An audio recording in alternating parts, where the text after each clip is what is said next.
வணக்கம். திருப்பாவையிலே ஒவ்வொரு பாசுரம் பத்தி நம்ம தினமும் பார்த்துக்கிட்டு இருக்கோம். இன்னைக்கு 5வது பாசுரம். இந்த 5வது பாசுரத்துல ஆண்டாள் என்ன சொல்றா அப்படிங்கறத பார்க்கலாமா? மாயனை மண்ணு வடமதுரை மைந்தனை தூய பெருநீர் யமுனை துறைவனை ஆயர் குலத்திலே தோன்றிய அணிவிளக்கை தாயை குடவிளக்கஞ் செய்த தாமோதரனை தூயோமாய் வந்து நாம் தூமல தூவி தொழுது வாகினால் பாடி மனதினால் சிந்திக்க போய பிழையும் புகுதருவான் நின்றனவும் தீயில் தூசாகும் செப்பேலோர் எம்பாவாய். இந்த பாசுரத்தினுடைய பொருள் என்ன?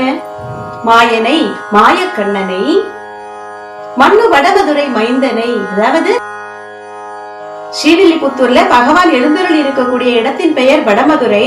ஸ்ரீ வடபத்திரசாயி அப்படிங்கிறது பகவானுடைய திருநாமம்.